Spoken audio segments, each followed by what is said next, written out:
¿Qué tal? Muy buenos días, ¿cómo les va? Estamos en una nueva edición de Visión 7 Internacional. Hoy me toca estar sin mis compañeros Telma Luzani y Pedro Brigger, que por distintos temas laborales están de viaje, pero vamos a estar muy bien acompañados. Ahora les voy a contar en lo que es esta edición donde nos vamos a estar ocupando del tema más preocupante que produjeron las noticias internacionales en la semana, que es los ataques de Israel a la Franja de Gaza, con una cantidad muy importante de víctimas ya, pero además con una amenaza muy concreta de invasión a la Franja de Gaza. Vamos a estar analizando, o por lo menos dando la información más reciente que hay sobre este tema. También nos vamos a ocupar de la crisis en Europa que sigue esta semana con huelgas y movilizaciones que paralizaron España y Portugal, mientras se está haciendo la cumbre iberoamericana en España. Toda una paradoja, ¿no? España y Europa en general mirando a Latinoamérica con respecto a cómo se sale de esta crisis en la cual los propios países centrales parecen haber metido al mundo. Si hablamos de América Latina, también vamos a estar tratando lo que fue este informe del Banco Mundial que se conoció en la semana, que señala los progresos que se han hecho en los últimos años, en la última década, en materia social. Una clase media que crece, que se agranda, vuelve a ser protagonista de la clase media, y nada menos que en el que era considerado, y para muchos todavía sigue siendo, el continente o subcontinente más desigual del mundo. Estos son algunos de los temas que vamos a estar tratando. También, y esto va a ser con un invitado especial, el tema de la energía, un informe que se conoció de la Asociación Internacional de Energía, o Agencia Internacional de Energía, mejor dicho, que pronostica que Estados Unidos en muy pocos años pasa a ser el primer productor mundial de petróleo. ¿Será posible esto? ¿Es real esto? Lo vamos a estar analizando con Víctor Bronstein, un especialista que ya estuvo en Visión 7 en otras oportunidades con este tema. Y ya pasamos al primer tema que vamos a tratar, el último en la presentación, pero el primero, que tiene que ver con qué es lo que está pasando con los medios de comunicación, qué papel están ocupando hoy los medios de comunicación hegemónicos en América Latina, qué es lo que pasa con la relación con los gobiernos y si juegan algún rol político influyente, pero ya más que influyente, en cuanto a la determinación del destino de nuestros países. Y para eso hemos convocado a un especialista, filósofo, nacido en México, Fernando Buenabad, filósofo dedicado fundamentalmente a las políticas de comunicación. ¿Qué tal, Fernando? Bienvenido. Muchas gracias, Raúl, por la invitación. Bueno, siempre es un placer hablar con Fernando Buenabad y aparte conocer, y como vamos ahora a conversar, un planteo, un enfoque que tiene sobre este tema, que desde hace rato, hay que admitir, Fernando, venís advirtiendo que este no es un problema que se está dando localmente en cada país, sino que es una cuestión que se está dando en un contexto general, inclusive regional, con respecto a una estrategia que están teniendo los medios frente sobre todo a los gobiernos progresistas o que plantean algún tipo de cambio. Sí, de manera muy atrevida, incluso me he permitido decir que es un error, que constituyó un error pensar que las ofensivas mediáticas que se viven en cada país sean un anecdotario de cabotaje o sean un anecdotario puramente folclórico o telúrico. Esta es una ofensiva que tiene un carácter internacional, esta es una ofensiva mediática que, a la inanición de los proyectos políticos de la derecha, se ha dado un proyecto de sustitución a través de las herramientas llamadas mediáticas, y entonces que en realidad son maquinarias de guerra ideológica, ¿no?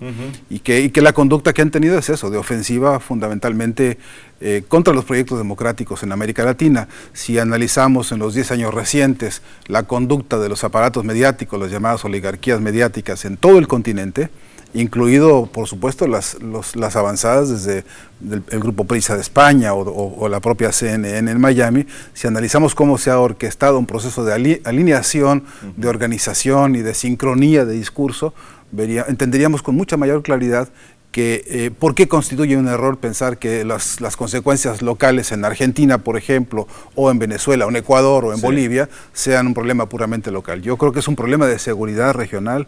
Yo insisto en esto cada vez que puedo, porque es un abordaje que nos permite tener metodologías distintas para comprender el problema y el calibre continental, ¿no?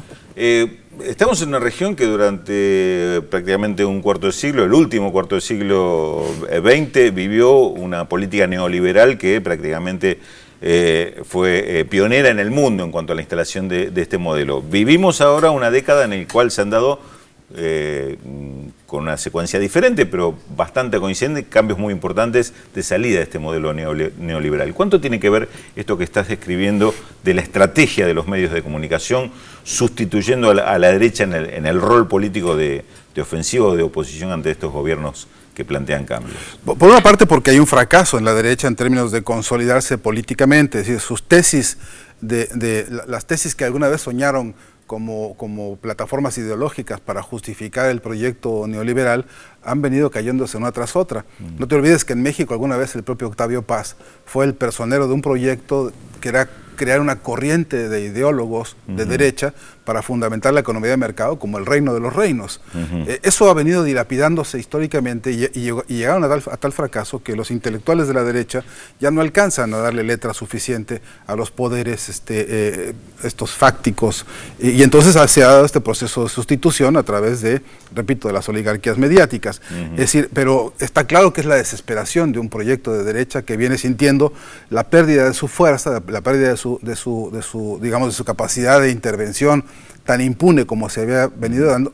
Esto no quiere decir que estén fuera del mapa, ¿no? Quiero decir que han visto crecer proyectos democráticos en el continente que no les gustan en lo más mínimo. Claro. Y ahí se han dado episodios que sí tienen carácter local. Uno de ellos, yo no quiero dejar de mencionarlo porque hoy es un referente para toda América Latina, es la ley de medios que aquí se ha impulsado, ¿no? Esta ley que recoge un debate histórico muy importante, esta ley que sustituye una de las herencias nefastas de la dictadura, esta ley que constituye casi un bastión de formación política y de formación de acción política en materia de comunicación, hoy es para todo el continente un referente central. Y mira, Raúl, ¿de qué calibre es? Si a partir del próximo día 7, 8 o 10 pues, de diciembre, en que finiquitan los plazos para que se haga este proyecto de desinversión en Argentina, en cuanto eso ocurra, esto será el epicentro de las miradas de todo un mundo, porque nos estará dando una escuela, un referente político importante a Argentina, para pensar cómo hacemos en México, por ejemplo. Impensable en mi país que tú le dijeras a Televisa ahora hay que desinvertir, hay que desarmar los monopolios, o que lo pensaras en Colombia, o que lo pensaras en Ecuador, en otros países, y aquí hay una herramienta jurídico-política que nos abre un caudal de discusión política internacionalista fundamental.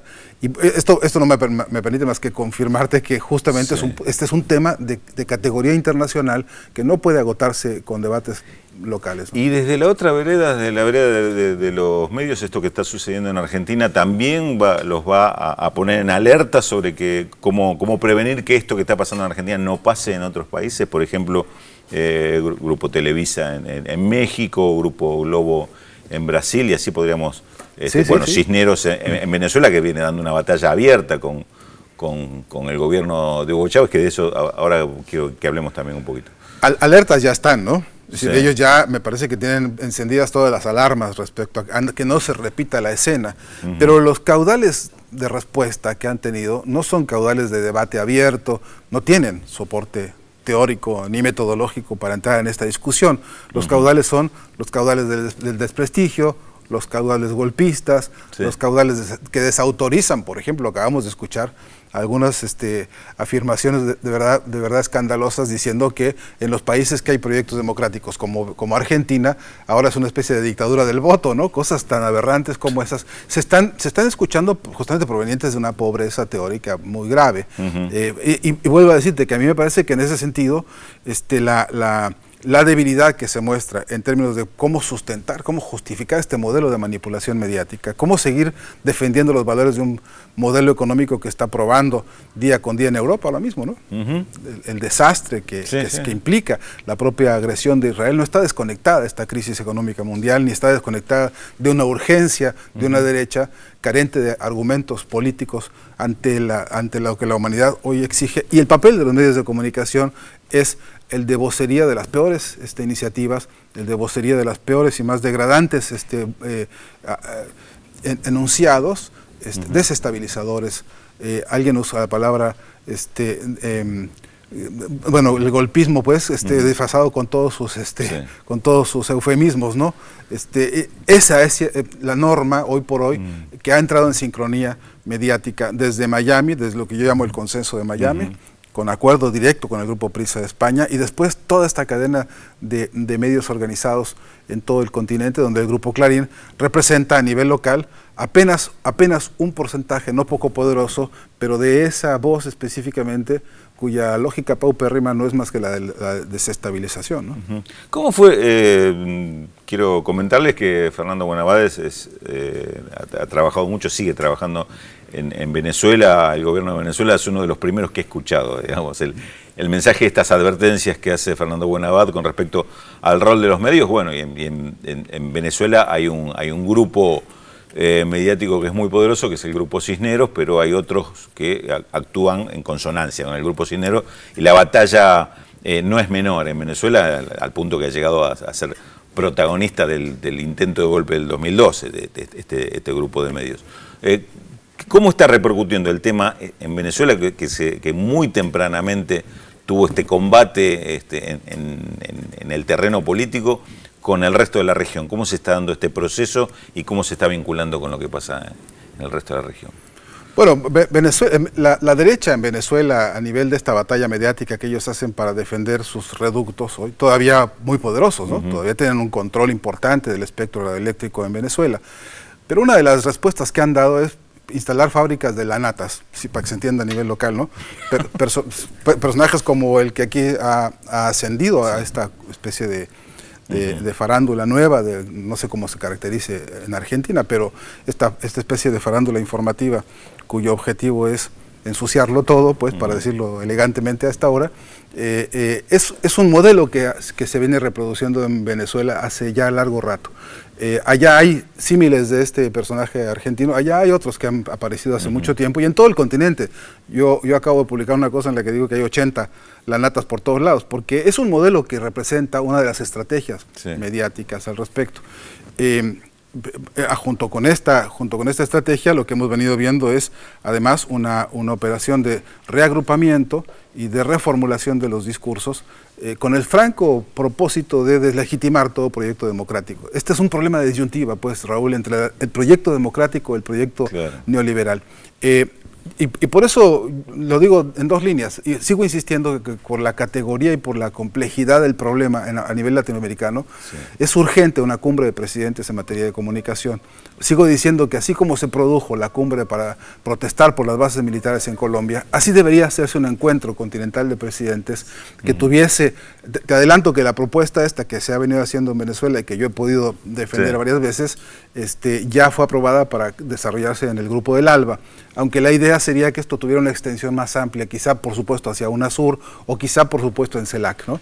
La idea sería discutir problemas de asimetría graves, donde estaría el problema para desarrollar nuestras estrategias de comunicación. Al margen de de defendernos de las ofensivas, está el otro, que hay que crecer con los proyectos comunicacionales nuevos en todo el continente, por razón de dependencia tecnológica, por razón de avance jurídico-político en materia de comunicación. Hay que elevar este concepto a nivel de derecho social fundamental, que es una clave que el propio Correa acaba de decir hace unos días, ¿no? La urgencia de llevar esto a estas categorías jurídico-políticas, la urgencia de reformular toda la formación. Fíjate que tenemos 1000 facultades de comunicación más o menos en este continente, y todavía el modelo norteamericano de enseñanza para la comunicación sigue reinando con toda impunidad, y eso ya a este continente no le da ninguna respuesta.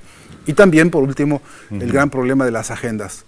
Raúl, tenemos como nunca en este continente, del desarrollo incluso de integración regional a nivel de potencia satelital que se ha desarrollado en Argentina, en Venezuela, etcétera. En el continente hay herramientas comunicacionales que se han multiplicado, pero no hemos multiplicado la capacidad de producir agenda. Y todavía hoy seguimos dependiendo de la agenda que nos ponen ellos, ¿no? En este escenario. Por lo tanto, creo que sí tenemos una lista importante de tareas a resolver de inmediato. La discusión con el propio presidente Chávez, alguna vez he podido hablar sobre el tema específico del acuerdo rumbo a esta cumbre. Hay un preacuerdo con el propio presidente Morales, con el propio presidente Correa. Es decir, y yo creo, con todas las audacias que esto implique, que un escenario perfecto para hacer una cosa así sería justamente Argentina, de cara al próximo día 7 de diciembre, en el que se va a levantar este país con un baluarte político jurídico extraordinario que norma muchas de las discusiones inmediatas en toda América Latina sobre qué vamos a hacer con los monopolios mediáticos. Bueno, agenda para discutir de este lado parece que hay en este tema, y la verdad, muchas gracias, Fernando Buenavades, por este aporte. enfocar un tema que a veces no es siempre advertido la importancia política que está teniendo, ¿no? Y esta cumbre de presidentes que están proponiendo y que ya tomó el ALBA, me parece que es un tema para debatir y tomarlo. Fernando, te agradezco muchísimo. Bien, gracias Raúl, hasta siempre. La visita. Te pido que te quedes acá acompañando un minuto más, así saludamos a nuestro compañero Félix Taylor. ¿Qué tal? ¿Cómo estás, Raúl? Félix? Nos han dejado solos hoy, pero bueno, no importa. Estamos acompañados por los televidentes que ya se están comunicando al 45350709, también al 0800 444 1777. Susana de Palermo nos llamó y dice: muy buena la presencia de Buenabad para seguir dando a conocer sobre estos temas, sobre todo frente a las operaciones de la derecha. Guillermo de Rosario dice: los que somos parte del 54% que votó a la presidenta deberíamos marchar en apoyo a la ley de medios. Jorge de Rosario también: estoy muy de acuerdo con la ley de medios, era necesaria desde hacía mucho tiempo. Algunos de los mensajes que estamos recibiendo, recuerden que también tienen la posibilidad de comunicarse con nosotros a través de la red social Facebook. Yo veo Visión 7 Internacional y Visión 7 Internacional. Primer dato de la incógnita de hoy, nuestro personaje de hoy. Aquí está, le vamos a dar algunos datos para que ustedes nos digan de quién se trata.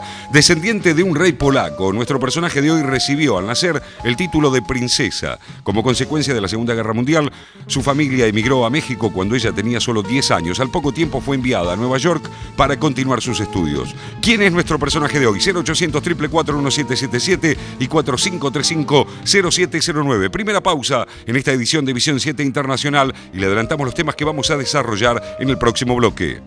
Estados Unidos, primer productor mundial de petróleo. Un informe de la Agencia Internacional de Energía señala que en 2017 el país podría convertirse en el primer productor mundial de gas y petróleo, desplazando a Rusia y Arabia Saudita. Luego de la pausa en Visión 7 Internacional, analizamos junto al economista Víctor Bronstein las consecuencias de este posible liderazgo. Además, el despegue de la clase media. De la mano de las políticas de inclusión en los últimos años, la clase media registró un crecimiento inédito en Latinoamérica, abarcando el 30% de su población. Todo esto y mucho más se lo contamos luego de la pausa, aquí en Visión 7 Internacional por la televisión pública.